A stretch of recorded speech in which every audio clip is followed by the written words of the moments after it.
7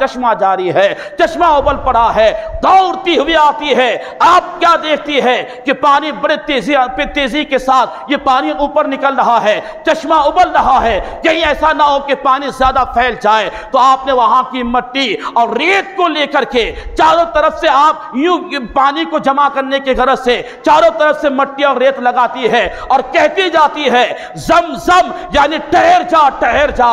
اللہ کے رسول صلی اللہ تعالی علیہ وسلم نے ایک حدیث پاک میں ارشاد فرمایا ہے کہ اگر حضرت ہاجرہ زمزم نہ کہتی تو یہ پانی پوری دنیا میں پھیل جاتا اور اپنی تمام ضروریات کے لیے یہی پانی ہر ایک انسان کے لیے کافی ہو جاتا۔ اللہ اکبر کبیرہ۔ مسلمانوں، یہ زمزم شریف اس انداز سے حضرت اسماعیل علیہ السلام کے اپنے قدم شریف کی رگڑنے کی وجہ سے یہ تبرک ہمیں ملا ہے، یہ نعمت ہمیں ملی ہے۔ اب وہ لوگ کہاں جائے جو کہتے ہیں کہ صاحب محفل میلاد کے بعد سنی لوگ تبرک بانٹتے ہیں، ہم تو اس تبرک کو نہیں کھاتے، سبھی لیے بانٹتے ہیں، صاحب محرم میں کھچڑے بانٹتے ہیں فاتحہ پڑھ کر کے تبرک کے طور پہ، ہم تو صاحب اسے نہیں کھاتے۔ دنیا کے سارے تبرک کا تم نے تو انکار کیا، لیکن جب تم حج و عمرہ کے لیے جاتے ہو تو پھر زمزم شریف لاتے ہو، بڑی محبت سے پیتے بھی ہو اور اپنے گھر میں لا کے رکھتے بھی ہو۔ نادانو، یہ آسمان سے ٹپکا ہے؟ نہیں، یہ بھی ہمیں حضرت اسماعیل کے ایڑیوں کی رگڑنے کی وجہ سے اللہ نے یہ نعمت اور یہ تبرک ہمیں عطا فرمائی ہے۔ بتاؤ پھر وہاں کیسے بچو گے؟ اس تبرک کو تو لے لیتے ہو اور دیگر جو محافل کے تبرکات ہے اس سے تمہیں بڑی تکلیف ہوتی ہے۔ یہ زمزم شریف ہے، اس کے تعلق سے مصطفیٰ جان رحمت نے فرمایا ہے کہ اگر اسے تم جس مقصد کے تحت پیو گے اللہ تمہیں اسی مقصد میں کامیابی عطا فرمائے گا۔ بھوک لگے پیٹ بھر کے پی لو اور مقصد ہو کہ مجھے میری بھوک ختم ہو جائے، سرکار فرماتے ہیں ادھر تم پیٹ بھر کے زمزم شریف کو پیو گے اللہ اسے ادھر تمہیں غذا کھانے کے برابر طاقت عطا فرما دے گا۔ کوئی بیمار ہے شفا یابی کے لیے پینا چاہے، سرکار فرماتے ہیں مقصد شفا یابی ہے، ادھر وہ پانی زمزم شریف کا پیے گا ادھر اللہ ان کی تمام بیماریوں کو دور فرما دے گا۔ بڑی شان ہے زمزم شریف کے۔ سرکار نے ایک حدیث پاک میں فرمایا ہے کہ منافق میں اور ہم میں یہی تو فرق ہے کہ ہم زمزم شریف کو پیٹ بھر کے پیتے ہیں اور منافق زمزم کو خالی پیٹ رکھ کر کے پیتا ہے، یعنی وہ کم پیتا ہے۔ تو پتہ یہ چلا کہ اگر آپ کو وہاں جانا نصیب ہو تو پیٹ بھر کے پینا یہ ہم مومنوں کی شان ہے، اور پیٹ کو خالی رکھ کے پینا یہ منافقین کا حال ہوتا ہے۔ تو ہمیں چاہیے کہ ہم اس عظیم تبرک کا ہم احترام کریں اور صاحب بڑے ادب و احترام کے ساتھ کھڑے ہو کر کے 3 سانس میں یہ پانی یہ زمزم شریف کو پینے کا حکم ہے۔ بہرحال زمزم شریف وہ عظیم نعمت ہے اور وہ بہترین تبرک ہے جو حضرت ابراہیم علیہ السلام کے ایڑیوں کی رگڑنے کی وجہ سے رب تبارک و تعالی نے ہمیں یہ نعمت عطا فرمائی اور آج اس سے ہم استفادہ کرتے ہیں۔ تو پتہ یہ چلا کہ جو اللہ کا خلیل ہوتا ہے، جو اللہ کا خلیل ہوتا ہے، جو خلت کے منصب پہ فائز ہوتا ہے، ان سے اللہ تعالیٰ بے شمار آزمائشیں بے شمار امتحان لیتا ہے۔